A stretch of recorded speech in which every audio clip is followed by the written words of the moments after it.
and welcome to Glitch Cube. We're a gaming podcast, and each week we take a deeper look into the art of video games. As always, I'm Christian. I'm Chris. And welcome back, everybody. Thank you guys so much for joining us this week as we dive further into the world of games. So this week, we are going to be talking about how games are made. More specifically, we're going to be diving into game engines themselves. Now, a lot of people out there have probably heard of the term game engine, but do you really know where it comes from?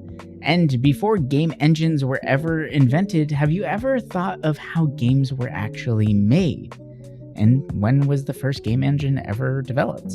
Right? These are some interesting questions once you start really diving into it, because when you really learn how games were made before game engines were developed, oh God. Like just looking at it, I for a moment there, I found out how NES games were made, and I was like, ooh, I want to try that. And then I watched a couple tutorials on it and I went, I'm good. Like, I don't know if I actually want to put myself through that, but it might be a good learning process. I think it's really fascinating going through different game engines.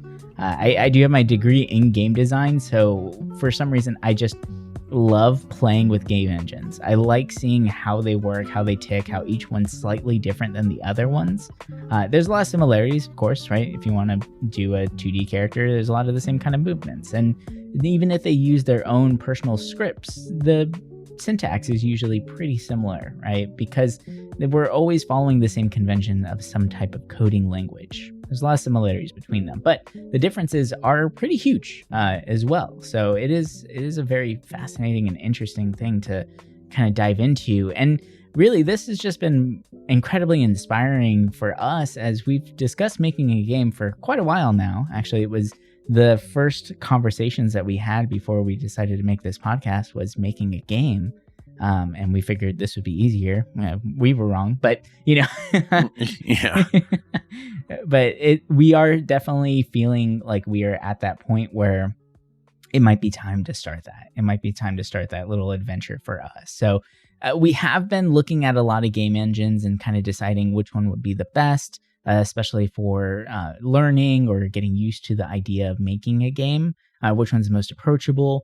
And I've tested out quite a few now at this point. So there are a lot of YouTube videos and things out there that say, like Unity versus Unreal and all this stuff, right? And they kind of try and do pros and cons versus that. But no video that I've seen, and I've watched a lot recently, has really conveyed the differences between them, because it really just depends on your personal preference and what kind of game you want to make. So we're going to dive into some of the engines a little bit later and discuss some of the differences, maybe even chat about what they might be good for, and some stuff about like maybe ages, right? Like what might be good for kids to start to learn to code and game. Because it's actually a really great way to learn coding is by making a game and, trick a kid to have fun, and they're going to learn something. That's definitely something that I've learned in my job. So it's been pretty exciting and fun diving through that world. But before we go too far into it, and before we go into some of the history behind the game engines themselves, what's like whenever you heard the term game engine before really looking into it, like what was your thought behind it? Like I know that you've looked into it a little bit more, but I'm kind of curious because I've been around them for quite a while now, and various different IDEs for a lot of coding, right? For probably almost a decade at this point.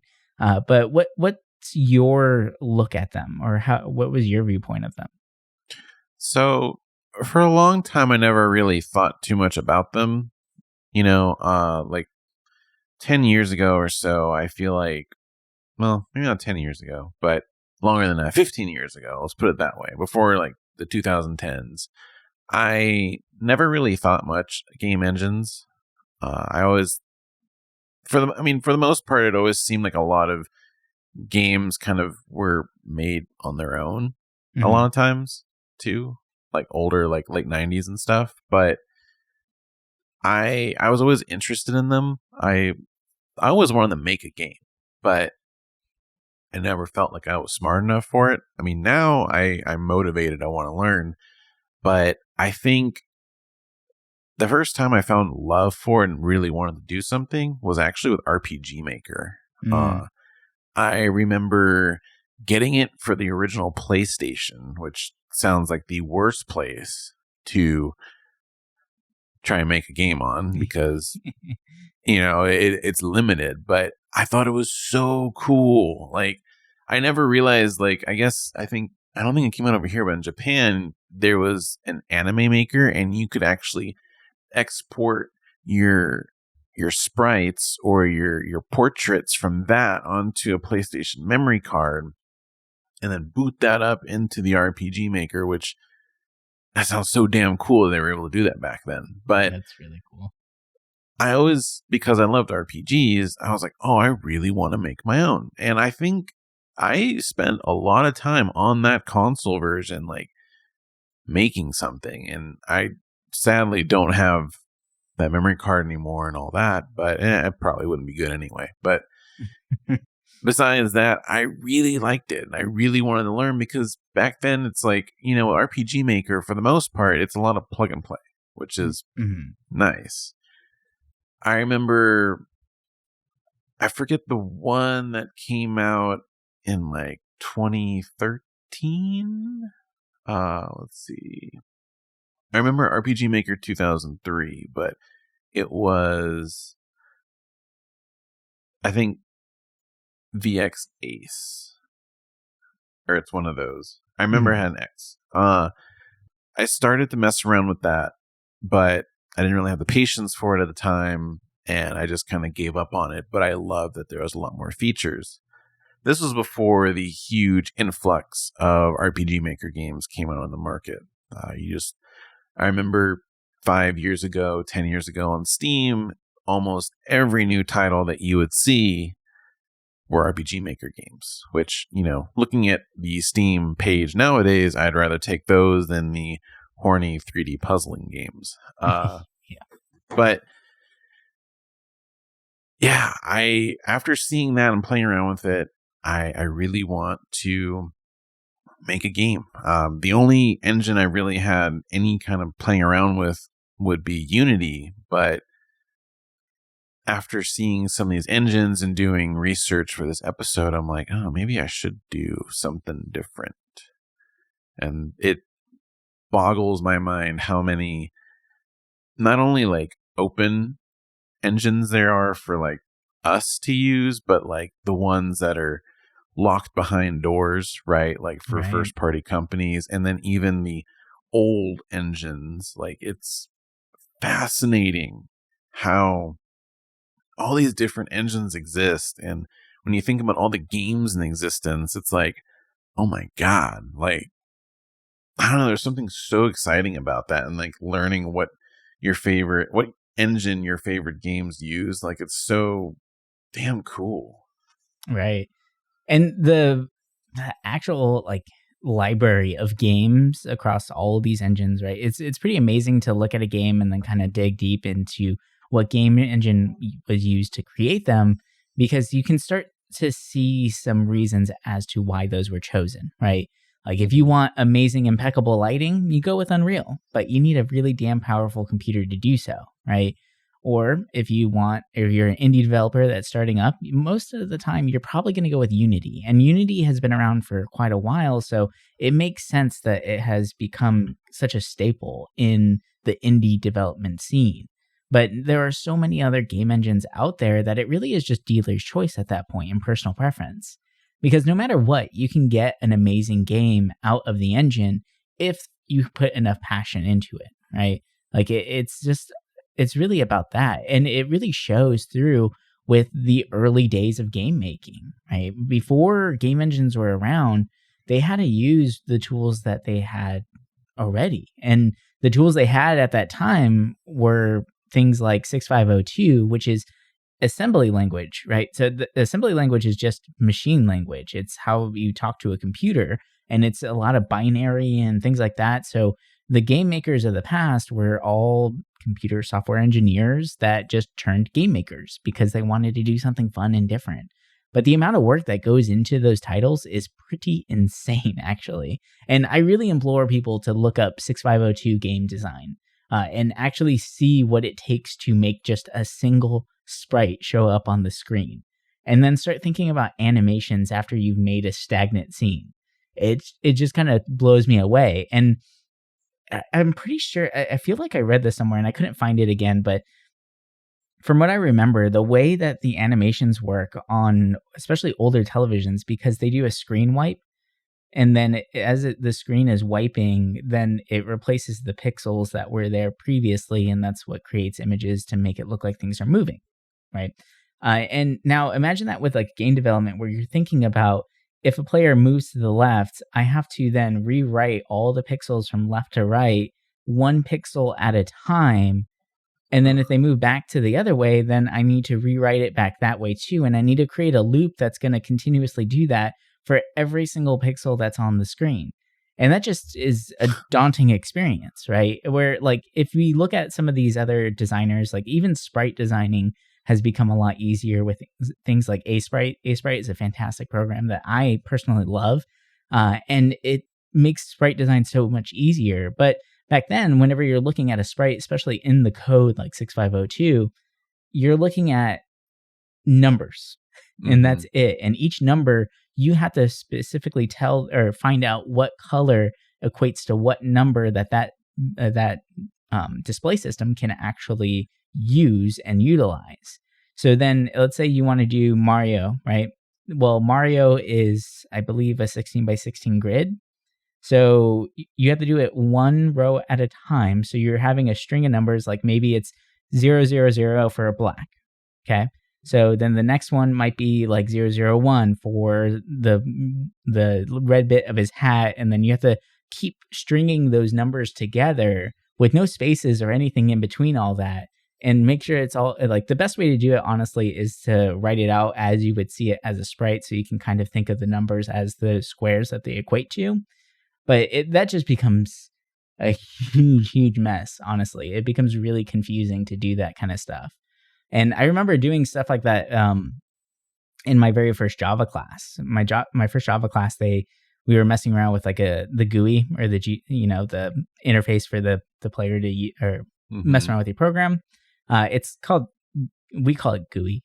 At least that's not everyone I know calls everybody it that. calls it GUI. But it's, GUI, it's game user interface. That's what it stands for. But it's just funnier. It's just a nice little tweak there. But it was really difficult to actually code out all that stuff, because we had to know where each number laid as what sprite, and sometimes they don't line up perfectly. So you're just kind of guessing and hitting play and stopping and adjusting one pixel, play, stop it, adjust one pixel, right? Like, there's a lot of that going on, and it gets incredibly frustrating.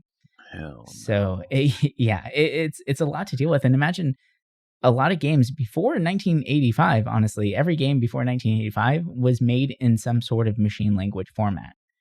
So that's kind of a crazy amount of games. And NES games were made exclusively with 6502. So every single game we play on the NES, that was made using that process. So it's pretty amazing to see what kind of work went into it. But the first game engine, or the one that's credited as the first, came out in 1985, and that's called Gary Kitchen's Game Maker. And it was actually developed by Activision. So it was released by them, and it was used for the Commodore 64, the Apple II, and IBM PCs. And what was kind of interesting about this is that it gave you an all-in-one. And what it actually did was it allowed you to interface with the computer without having to do the binary stuff. It took care of that for you. And it's called, what's it called? Low-end programming, right? So machine languages like 6502, stuff like that, it's called high-end programming. And then game engines are called low-end programming. And it sounds kind of weird, right? When you think about it, like, whenever I look at a game engine, I think that's a lot more fancy than machine language. So high-end, low-end feels weird. But what it actually means is that high-end programming means that you have 100% control over absolutely every single aspect of it, right? Like, you are basically typing in computer language to the computer and telling it what to do.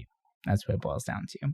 Now, low end means that there's some more limitations in place because you're using a separate interface to then get translated to the machine language.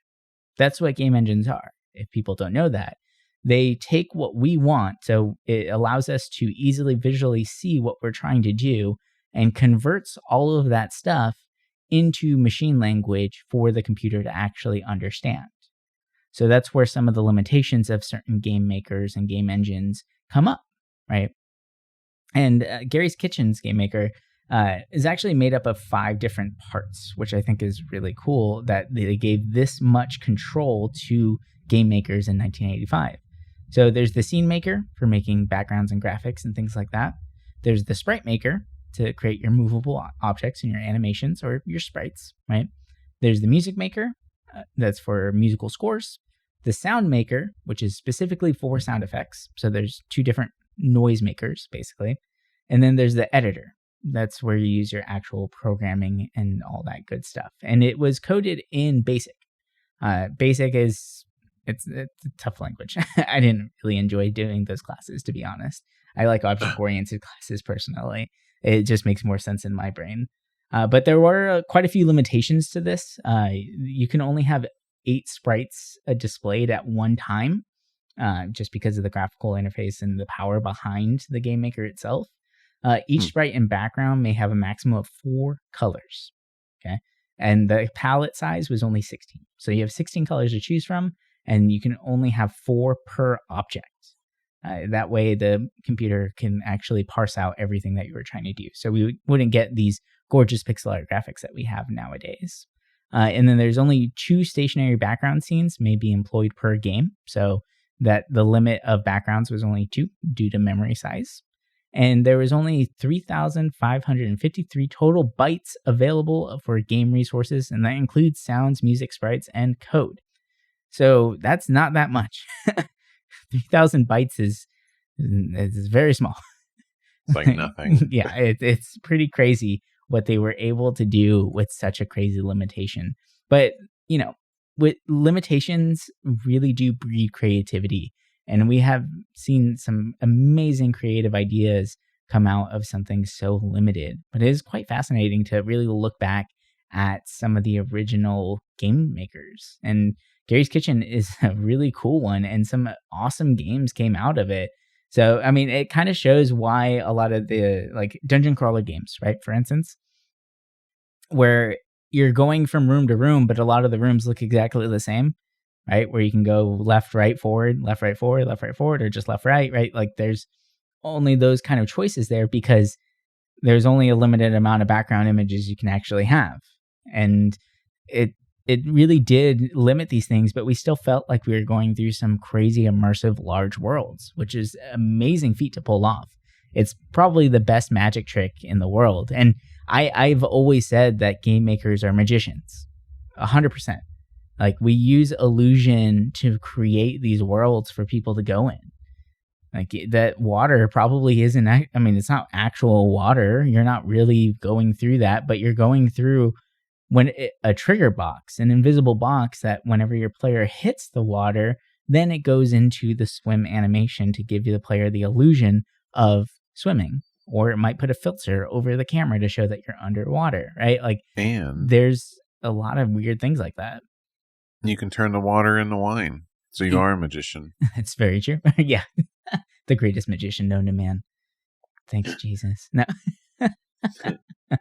But I don't know, man. Like the amount of work that got put into this stuff is just freaking insane. I'm curious if I would even have the patience to do that stuff nowadays, right? Like if this was the way we had to make games, would it be even a conversation that we'd be having, right? Yeah. So I, as someone who's learning or trying to learn a language right now, looking at that low level, like where it's basically just all binary, I'm like, how the hell do you learn that? Right? Like, it's like, to me, like, learning these high level ones makes sense, right? Right. Like, everything's kind of shorthand, or you can just kind of look at a string or a line and be like, oh, I can kind of get that. Mm-hmm. But when you just look at numbers or like random letters mixed in, you're like, what the heck is that? Like, especially these older ones. Like while we were talking earlier, I was looking over how they made Final Fantasy VII for the PlayStation 1, and I was looking at all their like code and stuff, and I'm like, oh my god, like that looks complicated too. It was Yeah. not simple, and that's something that's like weird to think about back then. Was that a lot of engines did that? Like they didn't have the simplicity of these like more easy to understand languages, and the 6502 just scares me, just the way it looks. Yeah. But the Gary Kitchen, that one was interesting because I remember actually reading about him before because he was so monumental to that era. I mean, his work, like you said, Commodore, Apple, Atari, like he was mostly the one that ported Donkey Kong to the Atari from the arcades, and back then porting was very different. It was you remake the game. Yep. And you have to think, from an arcade to a console, there's a lot of differences, right? Like there's a lot of RAM limitation.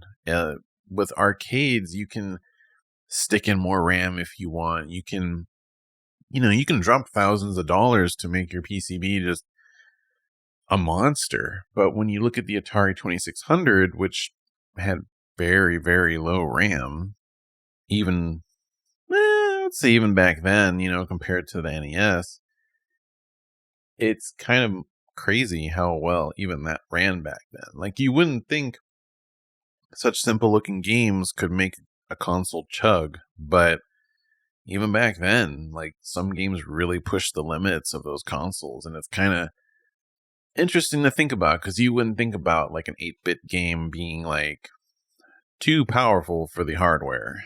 But well, whenever you only have 3,000 bytes to work with, yeah, it's just a lot. It's crazy, and it's crazy that people still like make games for those consoles nowadays. I mean, there's definitely programs to make those games a lot easier, which is cool. Like we've been seeing a lot of games being made for the Sega Genesis again, the NES, even the Atari, even like random consoles that don't really get talked about, like the Odyssey, and people even code for the Commodore still. Like, it's weird. People adore the Commodore, and at times, like, I wish I could see why people love the Commodore, right? It's the early beginnings of gaming, really, when you think about it, right? The non-arcade games, right? The text-based, like, really cool. And seeing people still continue that to this day, it's crazy. But yeah, when people make games in these old languages on top of that, that's crazy to me. Like, damn. Yeah. Scary. It's pretty insane. And what I think is even more insane is that after after 1985, whenever Gary's Kitchen came out, and game designers didn't go away, right? They didn't shy away. They wanted to continue making these things happen, continue making games, and continue making them better and look better. So people started developing their own engines. So there's a lot of private party engines out there that are exclusive to the company. So the only way to gain access to these things is to work for that company. It's very tight-lipped, where you can't even see like change logs online or what kind of updates they're doing. It's very like hold it close to your chest kind of stuff, which is pretty amazing. And it's what gives a lot of these games their own unique look and style, which is pretty, really, really cool, honestly. But there's one engine that kind of jump-started all of this. Like Gary's Kitchen was great because it gave people the ability to do this. But in 1993, an engine came around that really revolutionized everything. And a designer that changed the way that we look at games and really really created that drive to push the engine as far as possible, really push it to the limit of what's actually there and how to make games look good. And that's John Carmack. John Carmack is like a legend when it comes to game design. If you haven't heard of John Carmack, then you probably heard of the games he's made at least. Legend everything he does. God damn. Yeah. I mean, have you heard of a little game called Doom? Yeah. So John Carmack is the one who made the game engine for Doom. So instead of using something that was already pre-done or using machine language or anything like that, he wanted to do something different. So he made an entire game engine for this game specifically, just Doom. And they promised so much. They promised like crazy graphics, stuff that you're never going to see before, like really pushing the edge or pushing the limits of what your PC can actually handle. And he even says that it would offer a host of technical tour de forces to surprise the eyes while delivering smooth gameplay across a range of PC hardware, right? So he's saying that no matter what kind of PC you have, you're going to get an amazing experience out of it. Now, we've seen a lot of game designers promise a lot of stuff to us and they don't deliver, but John Carmack did deliver, and it blew everyone away. And what was even better than that, they made the Doom engine available to the masses. So he actually released the source code to his engine, his baby, something that he worked on for weeks on end. And if you haven't read the Masters of Doom book, so there's a whole like biography on John Carmack and John Romero, the two Johns that made this. Carmack is kind of insane. He locked himself basically in a closet for weeks in order to finish this engine and to get it right. And he was very much a recluse when it came to his work. He needed a complete isolation from the world. But whenever he emerged from his cocoon or his cave, man, did he bring magic. Like when he came out, people knew, okay, it's ready. It's time to go, right? And it shows. Like his stuff is revolutionary. It changed the way that we look at games completely. And the stuff that Doom has done is pretty amazing. And it really, like I said, it 100% paved the way for the games that we have nowadays. No matter what, if you enjoy games, or if you are a game designer or you want to study games or anything like that, I implore you to just look at Doom. You don't even have to like the game, but just you have to know and appreciate what this game really did for us. It made deathmatch, right? Like there's something that's so iconic across everything. It showed people that we can start pushing computers further than we ever thought we could. And it basically gave people the idea to share your code, to be open with this kind of stuff, because someone else might be able to do it better. Now, who can code better than John Carmack? I don't know. Especially during that time, I think he's probably one of the best out there, right? But he at least gave it or made it available for people to do that. And it's pretty amazing to see that. Like, it's crazy because you have to think, like, after that, he and Romero went to work on the Quake engine, which is obviously an evolution in a sense, also because it was probably, in my opinion, from looking over all the other engines, was one of the first engines to really make 3D games run well. And there was a lot that faked it before, and there were a couple engines like from Bethesda that did try to do 3D, but they failed horribly. Carmack figured it out. He figured out how to make 3D a real thing. Yeah. Not an illusion, real 3D. I mean, when you look at the Quake 3 engine and pre-Unreal engine, it was the top of the line. I mean, even Tim Sweeney, like, thinks very highly of Carmack, and it's funny because vice versa. Like, they both, like, have high praise for each other. And I mean, really, when you think about it, like, Unreal Engine was coming out right during the height of the Quake engine, right? Quake 3, then you had Unreal Tournament. Like, it's crazy to see that evolution. Something I found interesting, and this is kind of like going back to the Doom engine, when you look at as someone who likes playing boomer shooters a lot, the build engine was something kind of interesting. And kind of looking at Ken's Labyrinth, which was the first game made in it, it it almost looks 3D, which is crazy to think because that was 94. To me, it looks like more of like a 3D Wolfenstein, and I'm like, oh my god, like this existed in 94. Like this is crazy. Yeah. But that build on it, like that, like you said, the Doom engine, it revolutionized the gaming world, I think, in a way that we haven't really. There's some things you can argue that we've seen that have been very monumental in game making, but I don't know if there's really been anything ever since. I mean, it's hard to think, right? Like, obviously, like I said, with Quake being like an evolution of it, I think maybe the way Unreal is going with the Lumen and everything, there could be, but as far as like a big jump like that, to go from 6502 to the Doom engine, that's a huge leap. Like, we haven't had a massive leap like that in a while. Like, things look great, and they continuously start to look better and better each time, but not to that state where every single game before this was just 2D. Most games only had 4 color sprites. Remember that. Most games only had 2 or 3 backgrounds in their title. Like, that was it.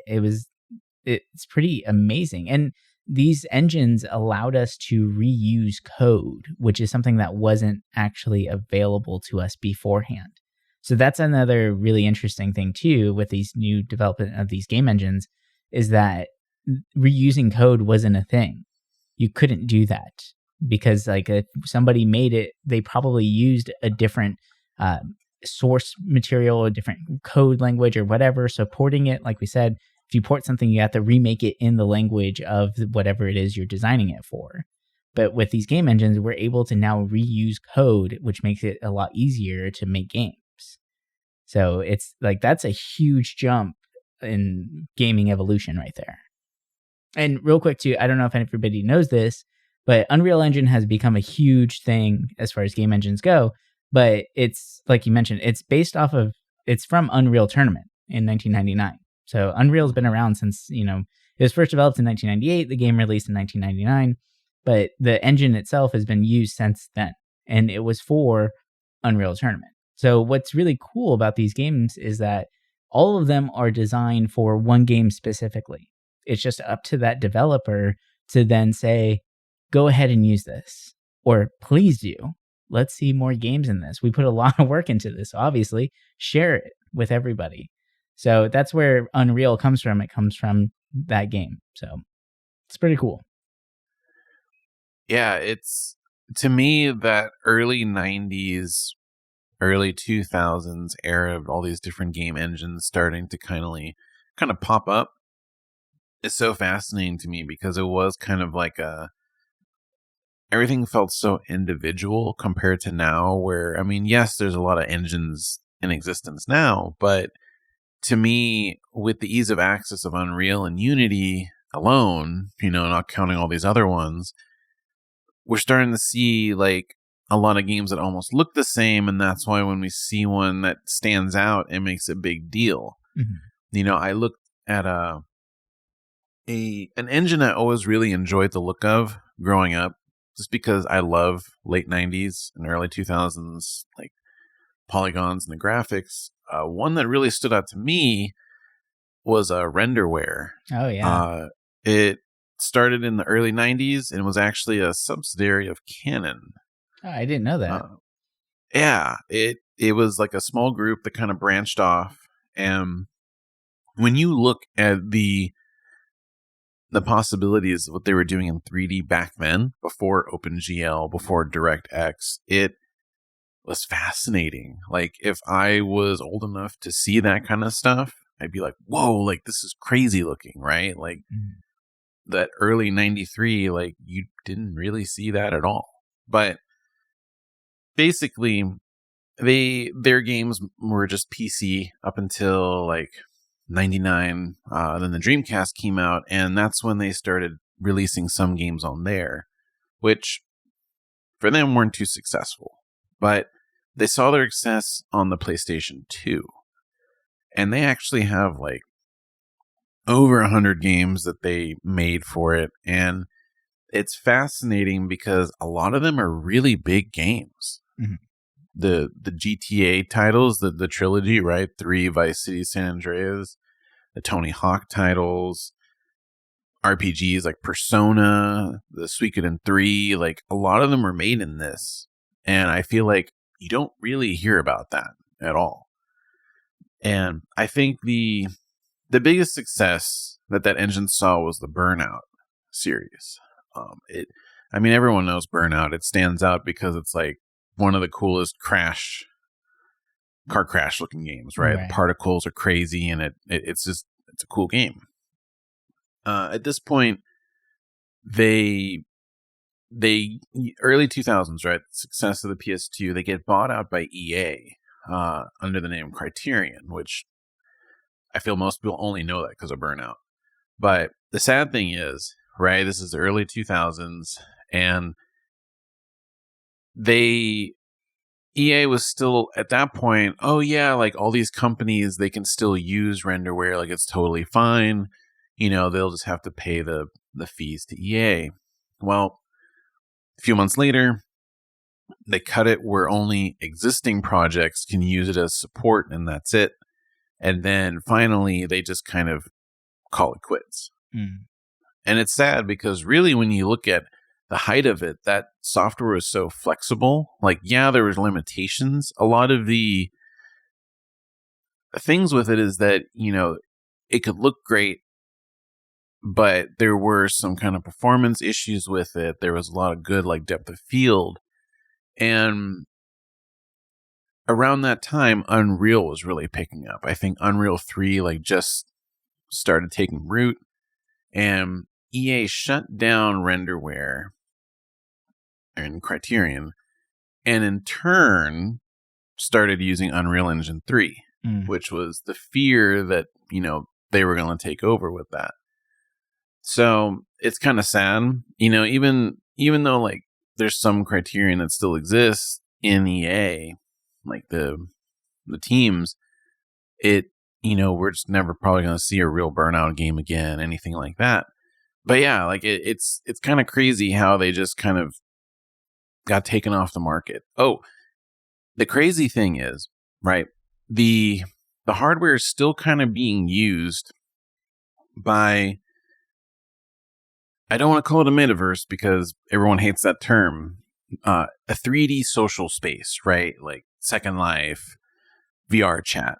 So not many people know this. I know it because I remember its existence when I was a kid. I mean, this thing is old, but it's called Active Worlds. I have no idea what that is. It's a very early 3D social space. Came out at a time you did not think it would exist, right? Late 90s.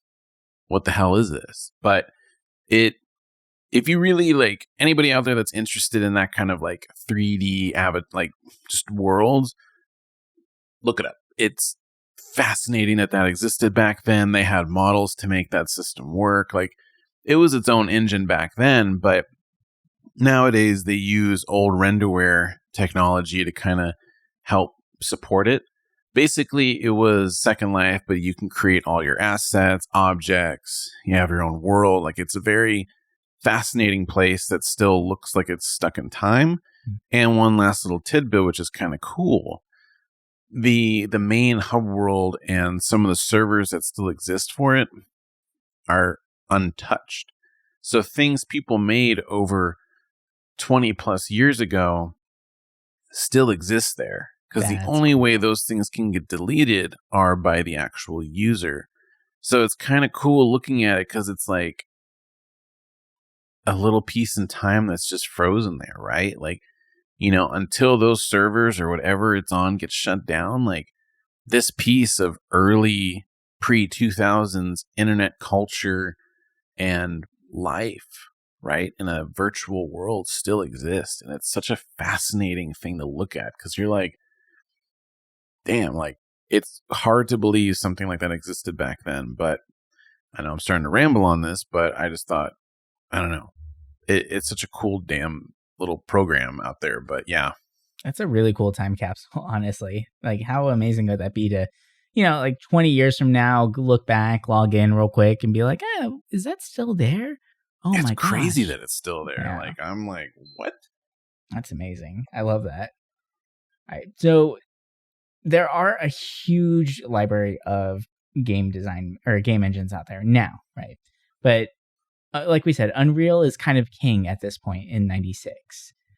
So Unreal Tournament came out in 1998, right? But it was actually being licensed out at the start of 1996. So for quite a while, about, let's say, what is that, a decade? Yeah, for a decade, Unreal has been kind of owning the market and changing the way that we look at games and how we design them. But then in 2005, a trio of developers come out: Nicholas Francis, Joachim Ante, and David Helgason. Sorry if I butchered your names. They founded a company in Copenhagen which used, they were trying to design a tool to use the graphics of the Mac OS X, right? So they were using a graphical tool for Mac. And that's actually where Unity began in 2005.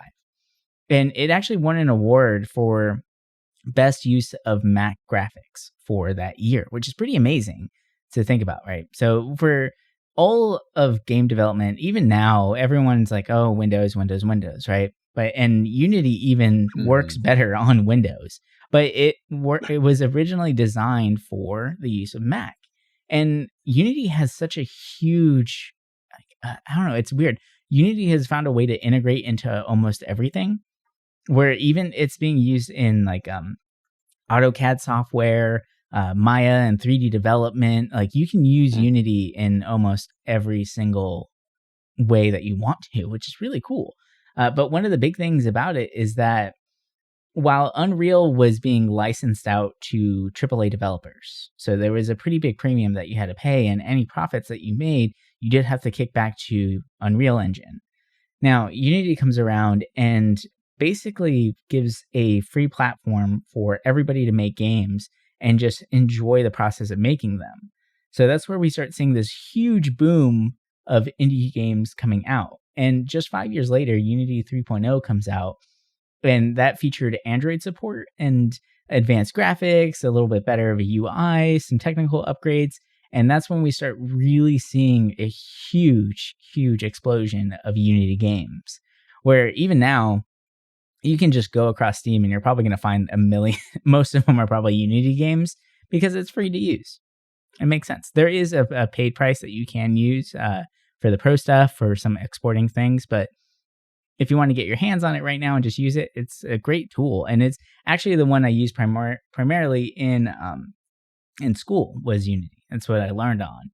I also use Unreal for some of my classes, but I actually don't like the visual scripting. Personally, I prefer the actual like coding itself. The visual and scripting in Unreal can become a mess, and I find it like my anxiety gets really worked up. There is like coding that you can do for it, but it's a plugin that you have to add to it, right? So it I don't know. That's why I kind of gravitated more towards Unity at first. And the library of games that have come out on it are just pretty amazing to look at. Every game that I loved at that time, it felt like it was coming out on Unity. So I felt like that's where I had to be. That's where all the games are, right? It's where every like look that I want to go for is there.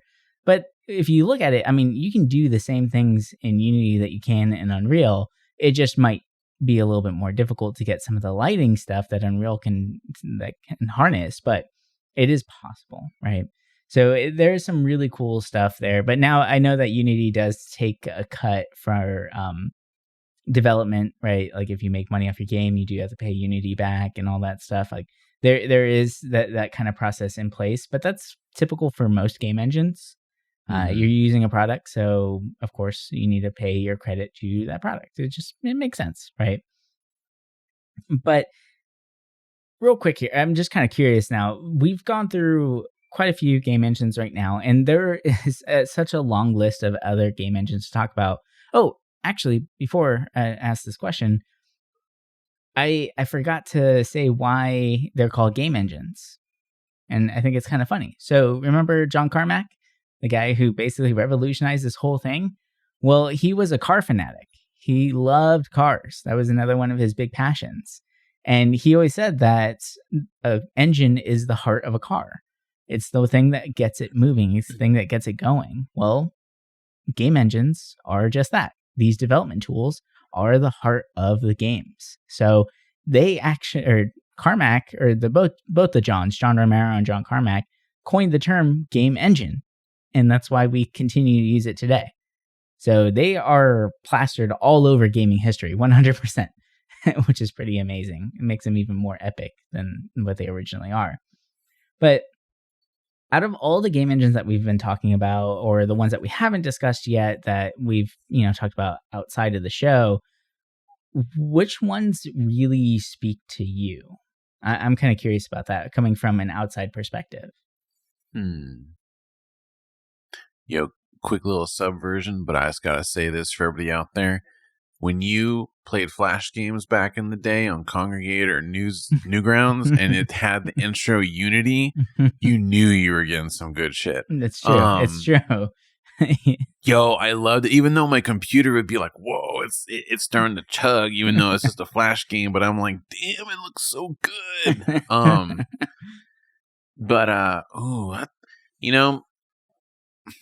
As in, like, the kind of engines I can use myself? Or, yeah, because we've been talking about making a game, so I'm kind of curious from the perspective of wanting to make something, because there's so many out there.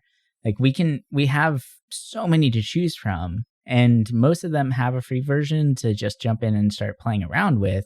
Which ones kind of, talk to you the most, or, like, kind of grab your attention the most? And I'm kind of curious as to why they might get your attention more. For me, I love 2D and 3D pretty equally. Mm-hmm. I think when it comes to games I want to make, like, say, like the ones we've been talking about, I feel like maybe Game Maker Studio, just because it handles 2D really well. Or I've always had a passion of wanting to make a horror game, because for some reason I've always write down my thoughts on, like, oh, this would be a cool story. Oh, this would be a cool idea. But I'm like, I should just make it a game, because obviously making a game seems simpler than trying to pitch the idea to a movie studio. So yeah. And nowadays your game can be the pitch. Exactly. And I'm thinking, well, maybe Unity might be good for that. Or Unreal obviously would look great, but we need some good computers. Yeah, but I'm also thinking, oh, well, a lot of this low poly horror is, becoming big, so you probably could do it in Unity and it's just fine. But I think for the most part, when I look at all these different engines, while some of them seem really interesting, like Construct, where it's just kind of like plug and play, I keep going back to either Game Maker or Unity. Unity mostly because that's the only one I've really played around with, but I like the games made in Game Maker.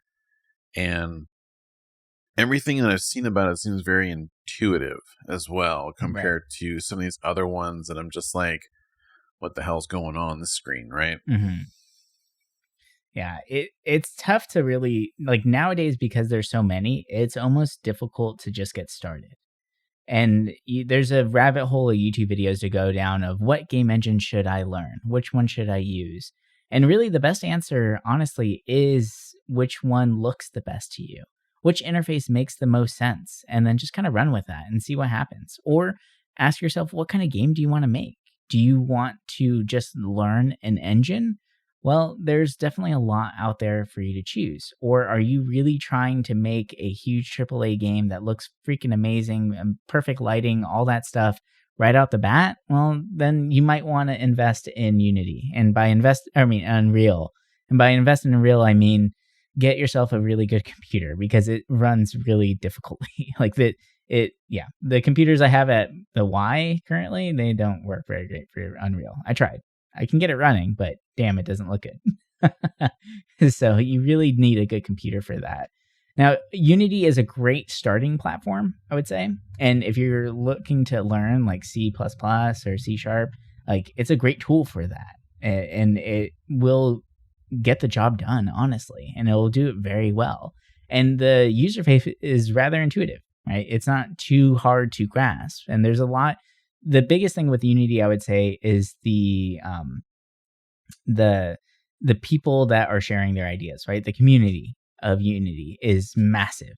So every single question that you have has probably been asked and answered in some form, way, shape, or format, right? So that's a really awesome draw for it. Now, over the last couple of weeks, I've been playing around with a lot of different game engines because I'm looking to create new game design classes available that I'm going to be teaching. And one of them that I found that I think is pretty amazing, and you brought it up, was Construct 3. Construct 3 is really, really cool. It's a 2D game engine. There is some 3D that you can do. It's very simple 3D for now. But what I find really fascinating about it is that if you're just learning to, or if you're just wanting to learn code, like you've never scripted before, ever, I would say Construct is a great intro to it because it teaches you a lot of the syntax without having to actually code anything into it. It uses what's called behavioral trees, or just behaviors themselves, or behaviors and event trees. So let's say, for instance, you want a character to move, right? And maybe you're doing a top-down game, like you're remaking Link's Awakening, right? So if you want that, you take your player sprite and you just give it the behavior of movement and hit play. That's it. It really boils down to just that. If you want the player to get hurt whenever, or like if let's say you have the pots there that you can break in Link or in Zelda, you go up and you have it where if the player or if the sword touches this pot, then the pot gets destroyed. You don't have to code any of that. It's just written out real nicely for you. And it's a really great intuitive engine that I'm probably going to be bringing in for the 6 to 9-year-olds because I think it's a great introduction there. And these kids are so damn smart; it's kind of terrifying, honestly. Another engine that I was using too and I am still using it for my classes, which I've been enjoying, is Godot. Godot is another great resource to have, and it's very light on the computer, but the interface looks very similar to Unity. So if you're actually out there and you're worried about, like, if you try and download Unity and it kind of runs a little buggy or sometimes it crashes because you don't have the greatest PC, or if you're even running on a laptop, right? Like Godot is a great alternative to Unity because it's very lightweight. I was kind of surprised by how fast it loaded and how quickly we're able to make these games on even older PCs. So it's another really fantastic introduction tool. But my favorite so far, and the one that I've been really enjoying, because I've used Unity, Unreal, Construct, Godot at this point, and the one that I really like and the one that I'm kind of jiving with the most is actually Game Maker Studio. And there's just something about it that I really enjoy. It's a nice hybrid between the event systems and the coding itself. I feel like my brain just works great with code, and I just prefer it that way. So, but having this mixture of events makes the process a lot faster. So I can create an event and then just code what I want to happen within that event. I don't have to worry about making functions and calling those functions and doing some of the what can be considered as redundant text. Like I can just have it where here's my event, boom, done. Okay, move on to the next thing. And the interface is really nice because it shows you what object you are currently interacting with. Everything is tied together really well in the interface itself. So you know exactly, I'm working on this script, right? I'm working on a script that's already been attached to this player. That's it, right? There's no going back and forth between tabs. It's all laid out right there in front of you, which is pretty interesting. So it is a cool little process or little game engine. I've used it for probably about a week now, and I've just been really enjoying everything about it. So I'm kind of excited to dive further into it. But they're really, like I said in the beginning of this episode, the possibilities are endless, and it's just so cool to see how far we've gone with game engines and how easy they are to access nowadays. Anybody can make a game. That's the beauty of this, and kind of the curse too, right? That's where the term shovelware comes from.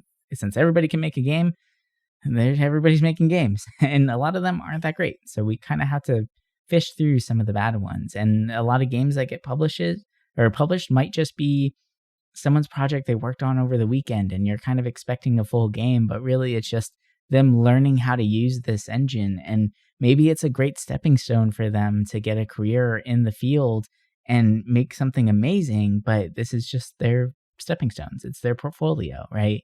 And there's no way to really distinguish between portfolio projects and actual game releases, because there's a different level there. There's a different passion that's put behind them, and you feel that in the gameplay. So I don't know. There really is no right answer as to what game engine you should use, especially for all you new game designers out there. There really is no answer. It's just what speaks to you. If you want to learn Unity, go learn Unity. That's fine, right? But if you're afraid of coding, maybe just try out Construct real quick and get familiar with it, and just get familiar with the concepts and the idea of making a game, and then start challenging yourself with the actual code of it. I think that a lot of these game engines create really amazing stepping stones to get to where you want to be. If your ultimate goal is to get to Unreal, but you want to learn how to make games right now, there's a lot of really amazing free resources out there to get you to that point. Because every concept you learn in one is going to translate to the next, no matter what. And I really have learned that a lot over this past couple weeks of playing with these different engines and bouncing back and forth between 3 in one day and not getting confused by them. It's kind of interesting where I feel like I'm learning 3 languages at once, but they all follow the same formula. You have a sprite, you give it movement. The way you give it movement might be different from one to the next, but that's where you start. So there's a lot to it, and it's a very magical and really fun experience to create something from nothing. So, yeah.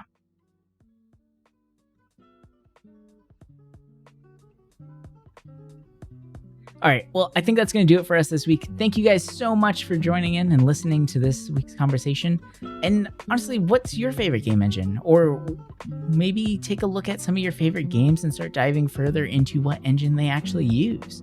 And if it's something out there that's free and available for you, check it out, download it, just kind of see what it took to make it. And it might give you more of an appreciation for gaming, and start looking up some game designers and treat them as heroes, because these guys do some amazing stuff.